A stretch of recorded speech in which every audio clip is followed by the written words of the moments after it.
वैष्णवे नमः। भक्तों, आज सुनिए बृहस्पतिवार व्रत कथा। भक्तों, श्रावण मास के बृहस्पतिवार का बहुत महत्व है। सावन बृहस्पतिवार का व्रत करने से और कथा सुनने से विष्णु भगवान की कृपा से भक्तों की हर मनोकामना पूर्ण हो जाती है। इसलिए आइए भक्तों, बड़े ही श्रद्धा और प्रसन्नचित मन से आज की इस दिव्य कथा का श्रवण करते हैं। प्रेम से बोलिए ओम नमो भगवते वासुदेवाय। जय श्री हरि। प्राचीन काल की बात है। किसी राज्य में एक बड़ा प्रतापी और दानी राजा राज्य करता था। वह हर गुरुवार को व्रत रखकर दीन दुखियों की मदद करके पुण्य प्राप्त करता था। परंतु ये बात उसकी रानी को अच्छी नहीं लगती थी। वह न तो व्रत करती थी और न ही दान पुण्य में विश्वास रखती थी। इतना ही नहीं, वह राजा को भी ऐसा करने से मना करती थी। एक समय की बात है। राजा शिकार खेलने के लिए वन में गए। घर पर रानी और दासी थी। उसी समय गुरु बृहस्पति देव साधु का रूप धारण कर राजा के दरवाजे पर भिक्षा मांगने आए। साधु ने जब रानी से भिक्षा मांगी तो वह कहने लगी, हे साधु महाराज, मैं इस दान और पुण्य से तंग आ गई हूँ। आप कोई ऐसा उपाय बताएं जिससे कि सारा धन नष्ट हो जाए और मैं आराम से रह सकूं। इतना सुनकर बृहस्पति देव ने कहा, हे देवी, तुम बड़ी विचित्र हो। संतान और धन से कोई दुखी होता है। अगर अधिक धन है तो उसे शुभ कार्यों में लगाओ, कुंवारी कन्याओं का विवाह कराओ, विद्यालय और बाग बगीचे का निर्माण कराओ, जिससे तुम्हारे दोनों लोग सुधरे। परंतु साधु की इन बातों से रानी को खुशी नहीं हुई। उसने कहा कि मुझे ऐसे धन की आवश्यकता नहीं है जिसे मैं दान दूं और जिसे संभालने में मेरा सारा समय नष्ट हो जाए। तब साधु ने कहा, अगर तुम्हारी ऐसी इच्छा है तो मैं जैसा तुम्हें बताता हूँ तुम वैसा ही करना। गुरुवार के दिन तुम घर को गोबर से लिपना, अपने बालों को पीली मिट्टी से धोना, राजा से हजामत बनाने को कहना, भोजन में मांस मदिरा का प्रयोग करना, कपड़े धोबी के यहाँ धुलने देना। इस प्रकार 7 बृहस्पतिवार करने से तुम्हारा समस्त धन नष्ट हो जाएगा। इतना कहकर साधु के रूप में बृहस्पति देव अंतर्ध्यान हो गए। साधु के अनुसार कई बातों को पूरा करते हुए रानी को केवल 3 बृहस्पतिवार ही बीते थे कि उसकी समस्त धन संपत्ति नष्ट हो गई। भोजन के लिए राजा का परिवार तरसने लगा।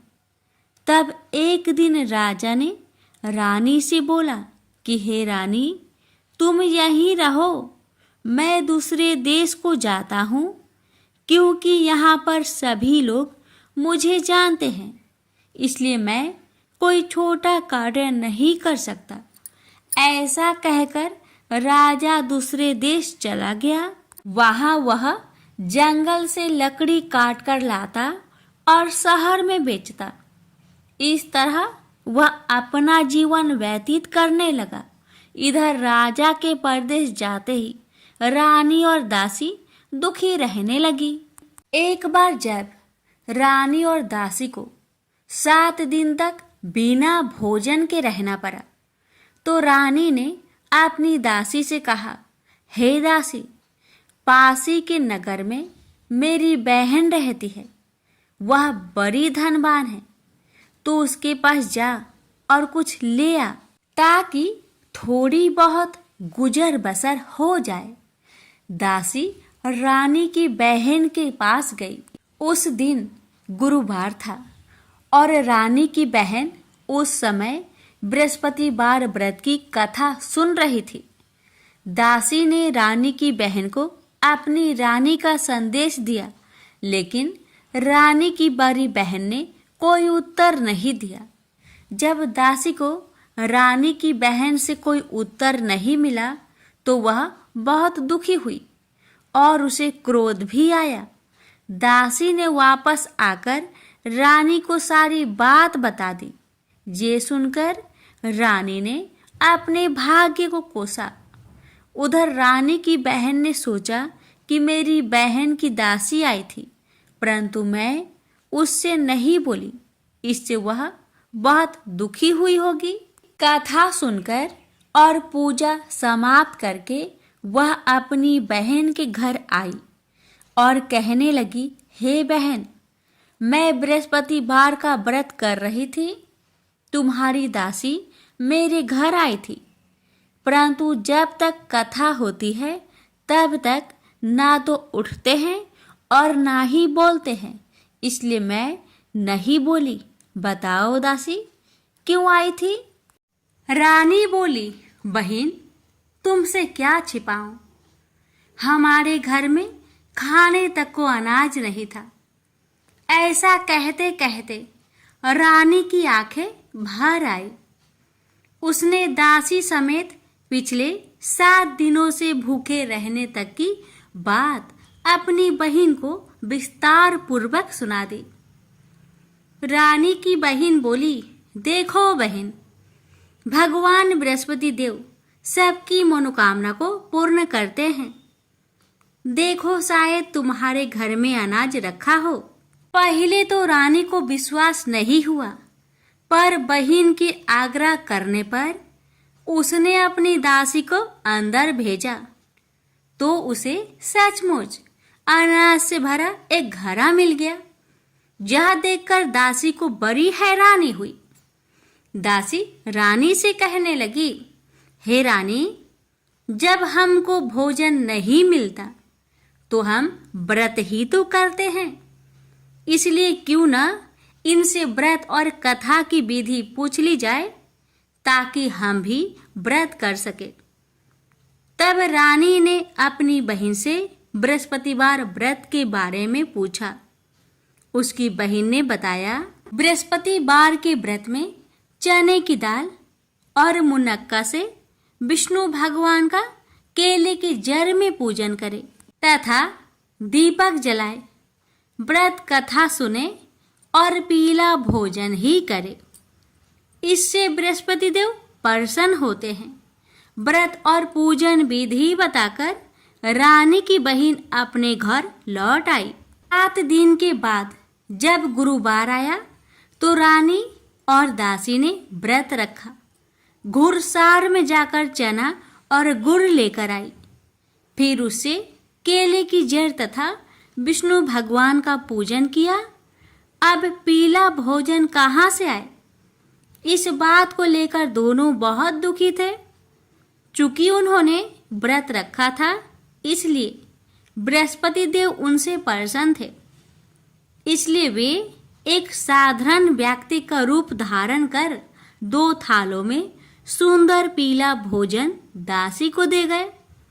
भोजन पाकर दासी प्रसन्न हुई और फिर रानी के साथ मिलकर भोजन ग्रहण किया। उसके बाद वे सभी गुरुवार को व्रत और पूजन करने लगी।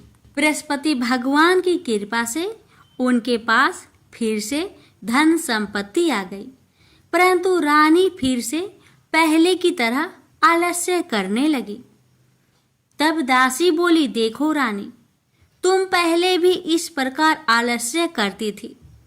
तुम्हें धन रखने में कष्ट होता था, इस कारण सभी धन नष्ट हो गया, और अब जब भगवान बृहस्पति की कृपा से धन मिला है तो तुम्हें फिर से आलस्य होता है। रानी को समझाते हुए दासी कहती है कि बड़ी मुसीबतों के बाद हमने यह धन पाया है, इसलिए हमें दान पुण्य करना चाहिए। भूखे मनुष्य को भोजन कराना चाहिए और धन को शुभ कार्य में खर्च करना चाहिए, जिससे तुम्हारे कुल का यश बढ़ेगा, स्वर्ग की प्राप्ति होगी और पितृ प्रसन्न होंगे। दासी की बात मानकर रानी अपना धन शुभ कार्य में खर्च करने लगी, जिससे पूरे नगर में उसका यश फैलने लगा। बृहस्पतिवार व्रत कथा के बाद श्रद्धा के साथ आरती की जानी चाहिए। इसके बाद प्रसाद बांटकर उसे ग्रहण करना चाहिए। एक दिन राजा दुखी होकर जंगल में एक पेड़ के नीचे आसन जमाकर बैठ गया। वह अपनी दशा को याद करके व्याकुल होने लगा। बृहस्पतिवार का दिन था। एकाएक उसने देखा कि निर्जन वन में एक साधु प्रकट हुए। वह साधु भेष में स्वयं बृहस्पति देवता थे। लकड़हारे के सामने आकर बोले, हे लकड़हारे, इस सुनसान जंगल में तू चिंता मग्न क्यों बैठा है? लकड़हारे ने दोनों हाथ जोड़कर प्रणाम किया और उत्तर दिया, महात्मा जी, आप सब कुछ जानते हैं, मैं क्या कहूँ? यह कहकर रोने लगा और साधु को अपनी आत्मकथा सुनाई। महात्मा जी ने कहा, तुम्हारी स्त्री ने बृहस्पति के दिन बृहस्पति भगवान का निरादर किया है, जिसके कारण रुष्ट होकर उन्होंने तुम्हारी यह दशा कर दी। अब तुम चिंता को दूर करके मेरे कहने पर चलो तो तुम्हारे सब कष्ट दूर हो जाएंगे और भगवान पहले से भी अधिक संपत्ति देंगे। तुम बृहस्पतिवार के दिन कथा किया करो। 2 पैसे के चने मुनक्का लाकर उसका प्रसाद बनाओ और शुद्ध जल से लोटे में शक्कर मिलाकर अमृत तैयार करो। कथा के पश्चात अपने सारे परिवार और सुनने वाले प्रेमियों में अमृत व प्रसाद बांटकर आप भी ग्रहण करो। ऐसा करने से भगवान तुम्हारी सब मनोकामनाएं पूरी करेंगे। साधु के ऐसे वचन सुनकर लकड़हारा बोला, हे प्रभु, मुझे लकड़ी बेचकर इतना पैसा नहीं मिलता जिससे भोजन के उपरांत कुछ बचा सकूं। मैंने रात्रि में अपने स्त्री को व्याकुल देखा है और मेरे पास कुछ भी नहीं जिससे मैं उसकी खबर मंगा सकूं। साधु ने कहा, हे लकड़हारे, तुम किसी बात की चिंता मत करो। बृहस्पति के दिन तुम रोजाना की तरह लकड़ियां लेकर शहर को जाओ। तुम्हारे रोज से दुगुना धन प्राप्त होगा, जिससे तुम भली भांति भोजन कर लोगे तथा बृहस्पति देव की पूजा का सामान भी आ जाएगा। इतना कहकर साधु अंतर्ध्यान हो गए। धीरे धीरे समय व्यतीत होने पर फिर वही बृहस्पतिवार का दिन आया। लकड़हारा जंगल से लकड़ी काटकर किसी शहर में बेचने गया। उसे उस दिन और दिन से अधिक पैसा मिला। राजा ने चना गुड़ आदि लाकर गुरुवार का व्रत किया। उस दिन से उसके सभी कलेश दूर हुए। परंतु जब दोबारा गुरुवार का दिन आया तो बृहस्पतिवार का व्रत करना भूल गया। इस कारण बृहस्पति भगवान नाराज हो गए। उस दिन उस नगर के राजा ने विशाल यज्ञ का आयोजन किया तथा शहर में यह घोषणा करा दी कि कोई भी मनुष्य अपने घर में भोजन न बनावे, न आग जलावे। समस्त जनता मेरे यहाँ भोजन करने आवे। इस आज्ञा को जो न मानेगा उसे फांसी की सजा दी जाएगी। इस तरह की घोषणा संपूर्ण नगर में करवा दी गई।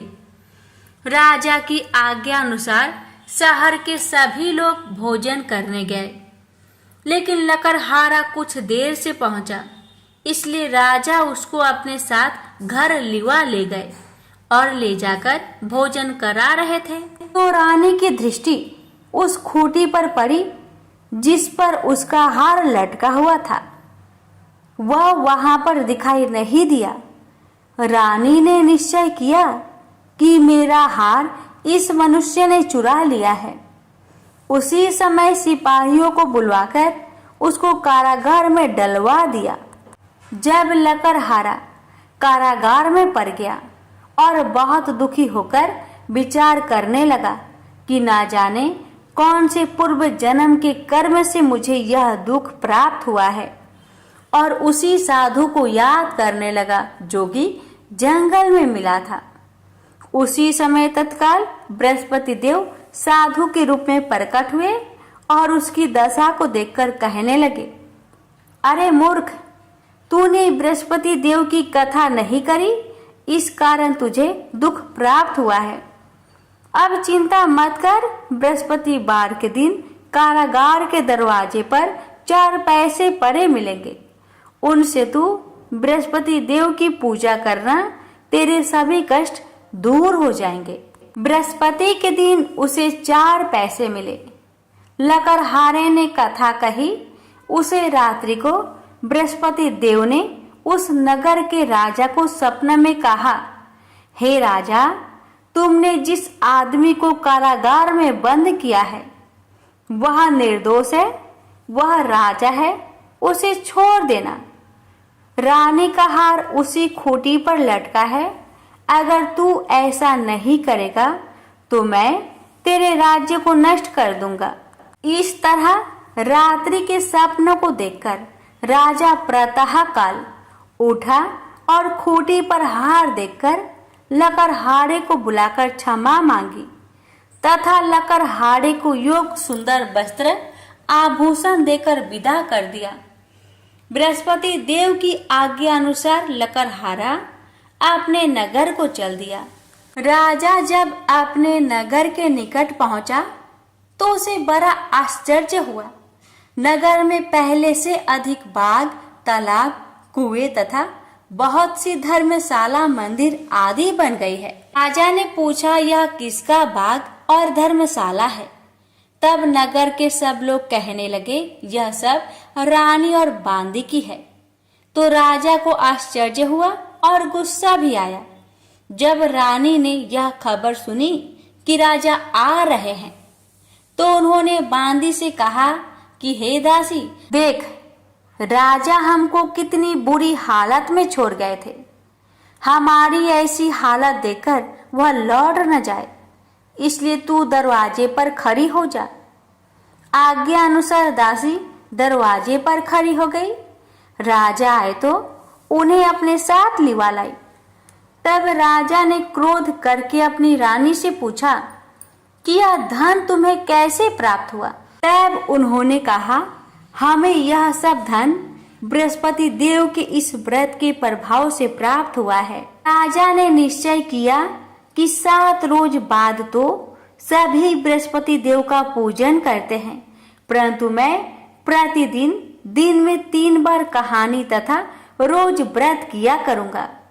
अब हर समय राजा ने दुपट्टे में चने की दाल बांधी रहती तथा दिन में 3 बार कहानी कहता।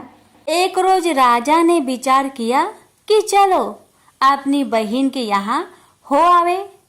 इस तरह निश्चय कर राजा घोड़े पर सवार हो अपनी बहन के यहाँ को चलने लगा। मार्ग में उसने देखा कि कुछ आदमी एक मुर्दे को लिए जा रहे हैं। उन्हें रोककर राजा कहने लगा, अरे भाइयों, मेरी बृहस्पति देव की कथा सुन लो। वे बोले, लो, हमारा तो आदमी मर गया है, इसको अपनी कथा की परी है। परंतु कुछ आदमी बोले, अच्छा कहो, हम तुम्हारी कथा भी सुनेंगे। राजा ने दाल निकाली और जब कथा आधी हुई थी कि मुर्दा हिलने लग गया, और जब कथा समाप्त हो गई तो राम राम करके मनुष्य उठकर खड़ा हो गया। आगे मार्ग में उसे एक किसान खेत में हल चलाता मिला। राजा ने उसे देख और उससे बोले, अरे भैया, तुम मेरी बृहस्पतिवार की कथा सुन लो। किसान बोला, जब तक मैं तेरी कथा सुनूंगा तब तक 4 हरैया जोत लूंगा। जा अपनी कथा किसी और को सुनाना। इस तरह राजा आगे चलने लगा। राजा के हंसते ही बैल पछाड़ खाकर गिर गए तथा किसान के पेट में बड़ी जोर का दर्द होने लगा। उस समय उसकी माँ रोटी लेकर आई। उसने जब यह देखा तो अपने पुत्र से सब हाल पूछा और बेटे ने भी सभी हाल कह दिया।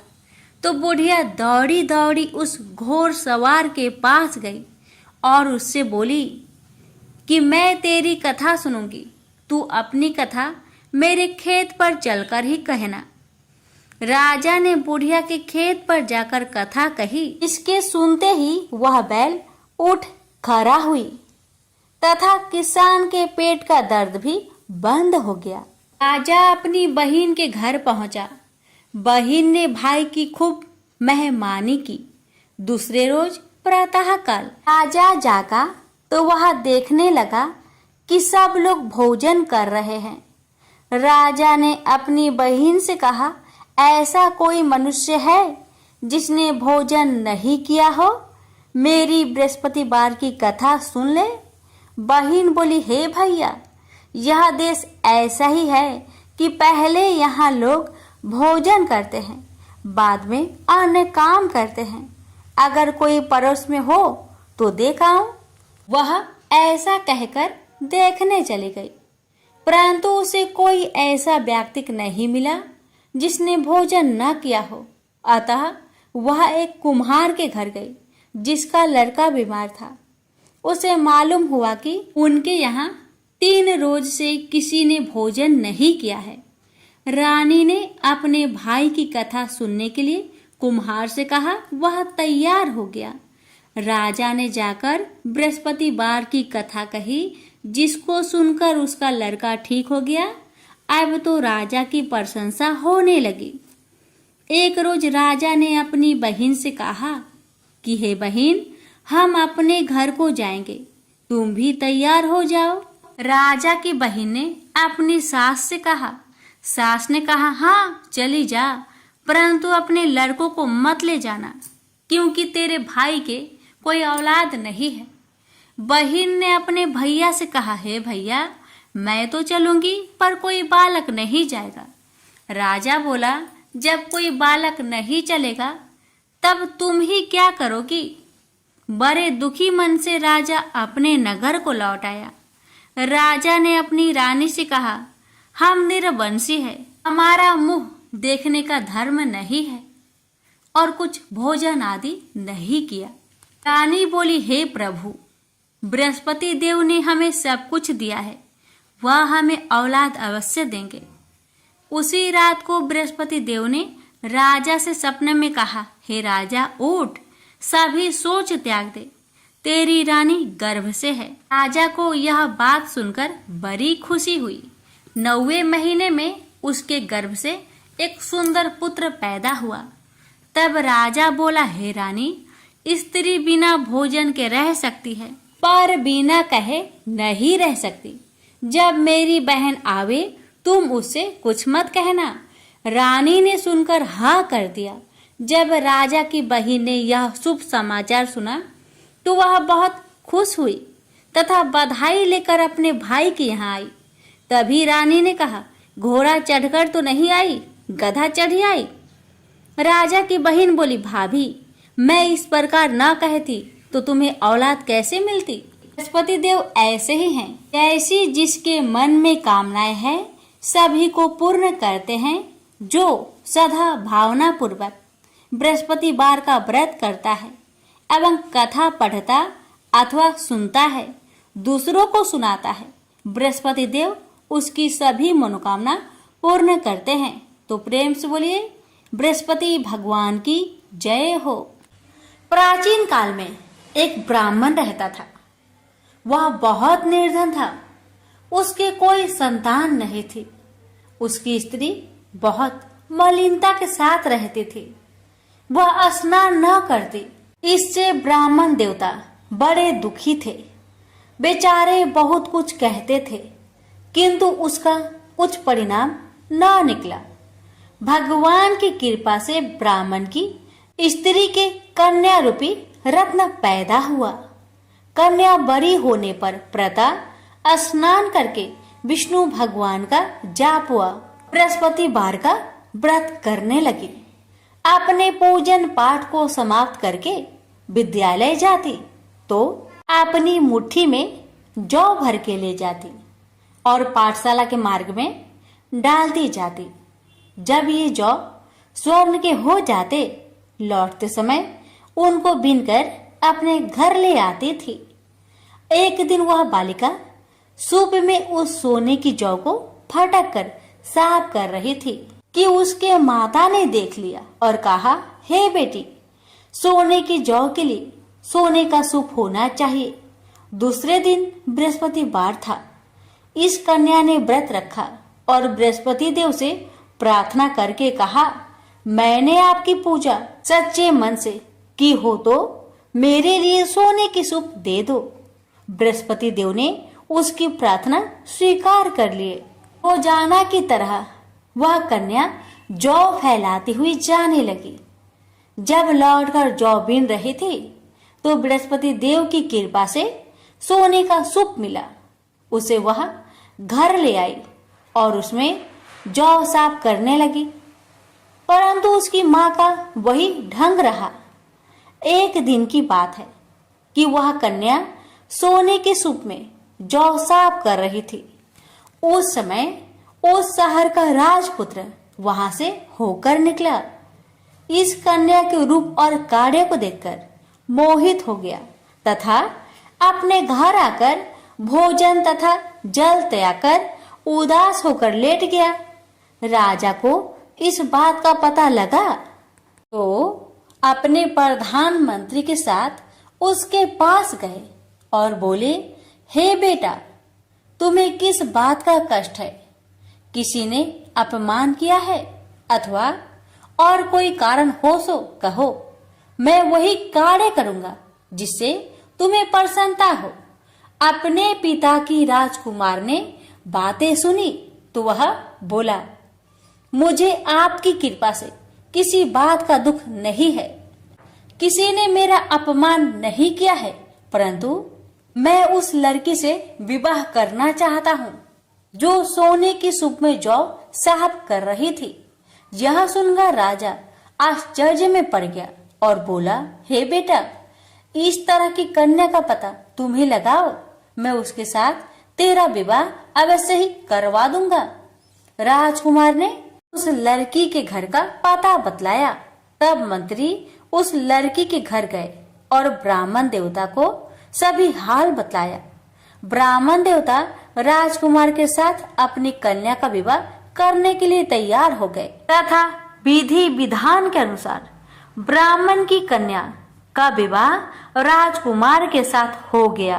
कन्या के घर से जाते ही पहले की भांति उस ब्राह्मण देवता के घर में गरीबी का निवास हो गया। अब भोजन के लिए भी अन्न बड़ी मुश्किल से मिलता था। एक दिन दुखी होकर ब्राह्मण देवता अपनी पुत्र के पास गए। बेटी ने पिता की दुखी अवस्था को देखा और अपनी माँ का हाल पूछा। तब ब्राह्मण ने सभी हाल कहा। कन्या ने बहुत सा धन देकर अपने पिता को विदा कर दिया। इस तरह ब्राह्मण का कुछ समय सुखपूर्वक व्यतीत हुआ। कुछ दिन बाद फिर वही हाल हो गया। ब्राह्मण फिर अपनी कन्या के यहाँ गया और सारा हाल कहा तो लड़की बोली, हे पिताजी, आप माताजी को यहाँ लेवा लाओ, मैं उसे विधि बता दूंगी जिससे गरीबी दूर हो जाए।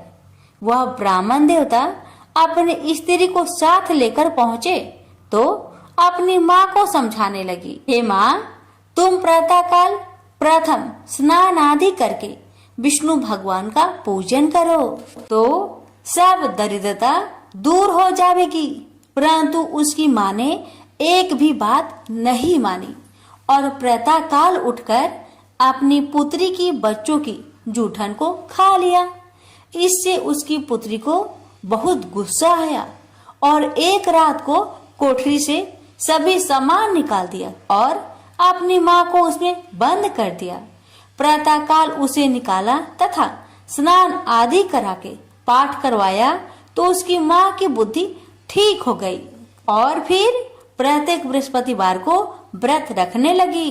इस व्रत के प्रभाव से उसके माँ बाप बहुत ही धनवान और पुत्रवान हो गए और बृहस्पति जी के प्रभाव से इस लोक के सुख भोग कर स्वर्ग को प्राप्त हुए। भी मिलकर बोलिए विष्णु भगवान की जय। अब सुनिए गुरुवार महालक्ष्मी जी की व्रत कथा। भारत वर्ष के सौराष्ट्र देश में द्वापर युग की यह कहानी हुई है। सौराष्ट्र में उस समय भद्रश्रवा नाम के राजा थे।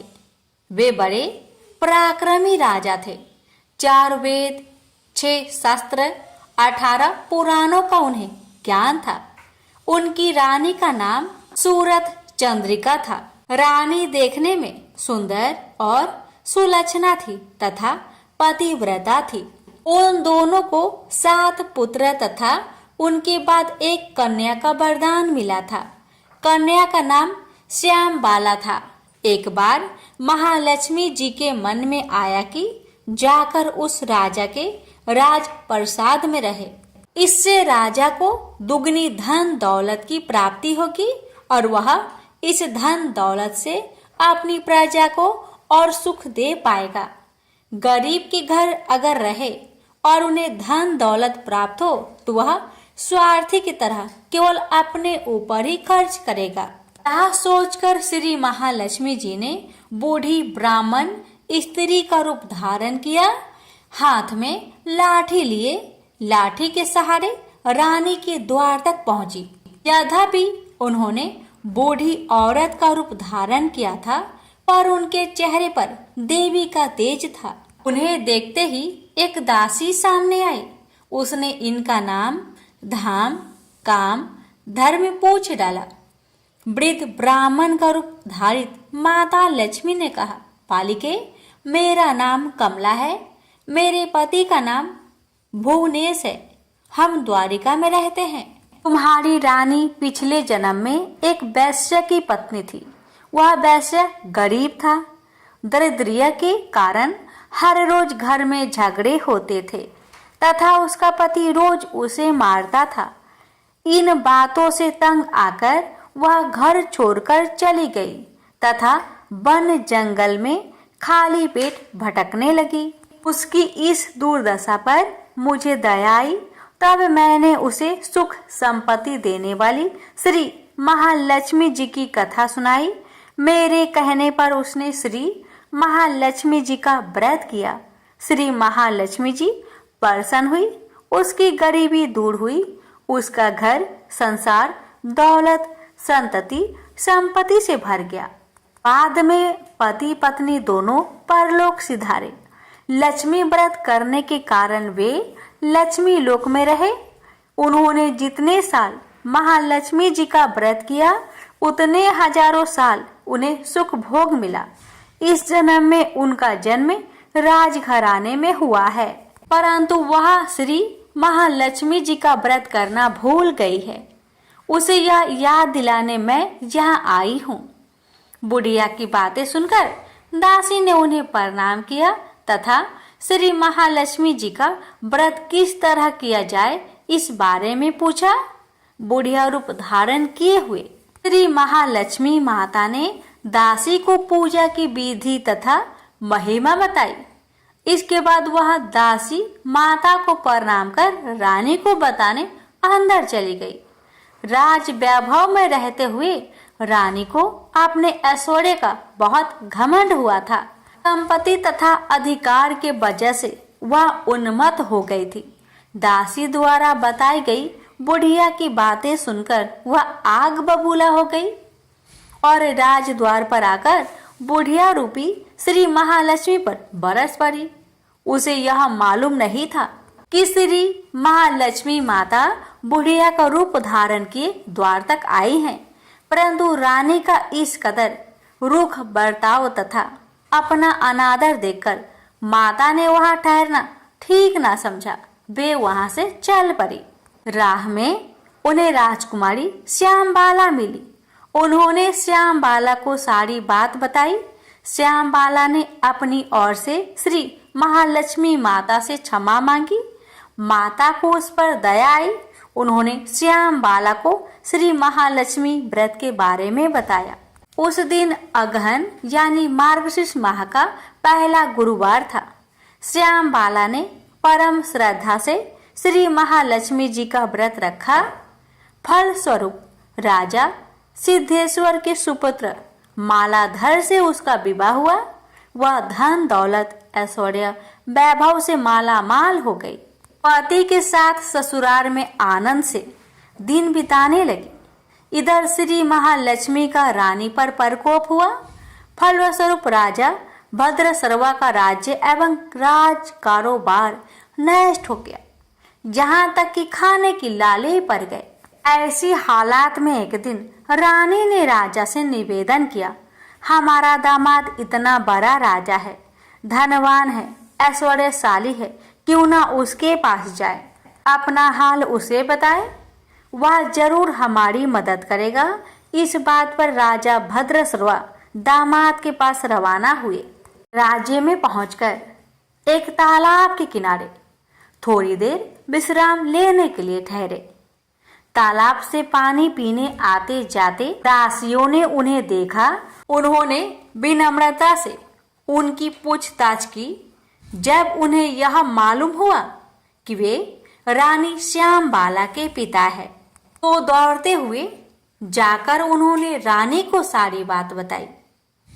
रानी ने दासी के हाथ राज परिधान भेजकर बड़े ठाट से उनका स्वागत किया तथा आदर सत्कार किया, खान पान करवाया। जब वे लौटने लगे तो सोने की मोहरों से भरा घड़ा दिया। राजा भद्रसर्वा जब वापस लौटे तो उन्हें देखकर रानी सूरत चंद्रिका खुश हुई। उन्होंने सोने की मोहर से भरे घड़े का मुख खोला, पर हाय भगवान, घड़े में धन के बदले कोयले मिले। ये सब श्री महालक्ष्मी जी के प्रकोप से हुआ। इस प्रकार दुर्दशा में और कई दिन बीत गए। इस बार रानी स्वयं अपनी कन्या के पास गई। वह दिन अगहन माह का अंतिम गुरुवार था। श्यामबाला ने श्री महालक्ष्मी का व्रत किया, पूजा की, अपनी माता से भी व्रत करवाया। इसके बाद रानी अपने घर आई। श्री महालक्ष्मी का व्रत रखने पर उसे फिर से अपना राजपाट, धन दौलत, ऐश्वर्य प्राप्त हुआ। वह फिर से सुख शांति आनंदमय जीवन बिताने लगी। कुछ दिनों बाद राजकन्या श्यामबाला अपने पिता के घर आई। उसे अपने घर देखकर सूरत चंद्रिका को पुरानी बातें याद आई। यही कि श्यामबाला ने अपने पिता को घड़ा भर कोयला दिया था और उसने तो कुछ भी नहीं दिया था। इसी कारण श्यामबाला को पिता के घर आने पर उसका कोई आदर आतिथ्य नहीं हुआ, बल्कि अनादर हुआ। पर उसने इस बात का बुरा नहीं माना। अपने घर लौटते समय उसने पिता के घर से थोड़ा नमक ले लिया। अपने घर लौटने पर उसके पति ने पूछा, अपने मायके से क्या लाई हो? इस पर उसने जवाब दिया, वहां का सार लाई हूँ। पति ने पूछा, इसका मतलब क्या हुआ? श्यामबाला ने कहा, थोड़ी धीरज रखे, सब मालूम हो जाएगा। उस दिन श्यामबाला ने सारा भोजन नमक बिना डाले ही बनाया और परोसा। पति ने खाना चखा, सारा खाना नमक बिना था, इसलिए स्वाद न आया। फिर श्यामबाला ने थाली में नमक डाला, इससे सारा भोजन स्वादिष्ट लगने लगा। तब श्यामबाला ने पति से कहा, यही है वह मायके से लाया हुआ सार। पति को उसकी बात सही लगी। फिर वह दोनों हंसी मजाक करते हुए भोजन करने लगे। कहा गया है कि इस तरह जो कोई श्रद्धा भाव से श्री महालक्ष्मी जी का पूजा करे, उसे माता की कृपा प्राप्त होती है, सुख संपत्ति शांति प्राप्त होती है, सभी मनोकामनाएं पूरी होती है। परंतु यह सब प्राप्त होने पर माता की पूजा को भूलना नहीं चाहिए। हर गुरुवार को व्रत पाठ अवश्य करना चाहिए। इस तरह श्री महालक्ष्मी जी की महिमा भक्तों की मनोकामना पूरी करती है। प्रेम से बोलिए लक्ष्मी माता जी की जय। हे माँ, आपकी कथा कहने वाले पर, सुनने वाले पर, हुकार भरने वालों पर अपनी कृपा सदा सर्वदा बनाए रखना, घर में सुख शांति बनाए रखना, भक्तों की हर मनोकामना को पूर्ण करना। बोलिए महालक्ष्मी माता जी की जय। अब श्रवण करें बृहस्पति देवता की आरती। ओम जय बृहस्पति देवा, जय बृहस्पति देवा, छीने छीने भोगे लगाऊं कदली फल मेवा। ओम जय बृहस्पति देवा, तुम पूर्ण परमात्मा, तुम अंतर्यामी, जगत पिता जगदीश्वर, तुम सबके स्वामी।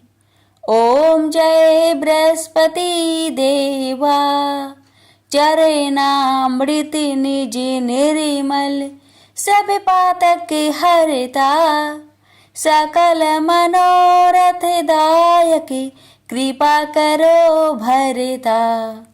ओम जय बृहस्पति देवा, तन मन धन अर्पण कर, जो जन शरण परे, प्रभु पर कट तब हो कर, आकर द्वार खरे। ओम जय बृहस्पति देवा, दीन दयाल दयानिधि, भक्तन हितकारी, पाप दोष सब हरता, भव बंधन हारी। ओम जय बृहस्पति देवा, सकल मनोरथ दायक, सब संचय तारो, विषय विकार मिटाओ, संतन सुखकारी। ओम जय बृहस्पति देवा, जो कोई आरती तेरी प्रेम सहित गावे, ज्येष्ठ आनंद बंद सो सो निश्चय पावे। ओम जय बृहस्पति देवा। प्रेम से बोलिए बृहस्पति देव की जय। लक्ष्मी माता की आरती। ओम जय लक्ष्मी माता, मैया जय लक्ष्मी माता, तुमको निस दिन सेवते हरि विष्णु विधाता। ओम जय लक्ष्मी माता, उमा रमा ब्रह्मानी, तुम ही जग माता, मैया तुम ही जग माता। सूर्य चंद्रमा ध्यावते, सूर्य चंद्रमा ध्यावते, नारद ऋषि गाता। ओम जय लक्ष्मी माता, दुर्गा रूप निरंजनी, सुख संपत्ति दाता, मैया सुख संपत्ति दाता। जो कोई तुमको ध्याता, रिद्धि सिद्धि धन पाता। ओम जय लक्ष्मी माता, तुम्हें पाताल निवासिनी, तुम्हें ही शुभदाता, मैया तुम्हें ही शुभदाता। परम प्रभाव प्रकाशिनी, भवनिधि की त्राता। ओम जय लक्ष्मी माता, जिस घर में तुम रहती, सब सतगुण आता, मैया सब सतगुण आता। सब संभव हो जाता, मन नहीं घबराता। ओम जय लक्ष्मी माता, तुम बिन यज्ञ न होते, वस्त्र न कोई पाता, मैया वस्त्र न कोई पाता। खाने पाने का वैभव सब तुमसे आता। ओम जय लक्ष्मी माता। शोभे गुणे मंदिर सुंदर, क्षीरोदधि जाता, मैया क्षीरोदधि जाता। रत्न चतुर्दश तुम बिन कोई नहीं पाता। ओम जय लक्ष्मी माता। महालक्ष्मी जी की आरती जो कोई जन गाता, मैया जो कोई जन गाता, उरे आनंद समाता, पाप उतर जाता। ओम जय लक्ष्मी माता। ओम जय लक्ष्मी माता। मैया जय लक्ष्मी माता। तुमको निस दिन सेवत हरि विष्णु विधाता। ओम जय लक्ष्मी माता। सब बोलिए लक्ष्मी माता की जय। लक्ष्मी नारायण जी की जय। आरती पूरी होने के बाद तुलसी में आरती जरूर दिखाना चाहिए। इसके बाद घर के लोगों को आरती लेनी चाहिए। हे देवगुरु बृहस्पति, आप बुद्धि, विवेक, सुख और समृद्धि के सागर है। हमारे जीवन में अंधकार दूर करे, ज्ञान का प्रकाश फैलाए और हम सभी पर अपनी कृपा बनाए रखे। ओम गुरुवे नमः। ओम वैष्णवे नमः। अगर आपको हमारी कथा अच्छी लगे तो चैनल के साथ जुड़े रहिए। भगवान आप सभी भक्तों की सभी मनोकामना को पूर्ण करे।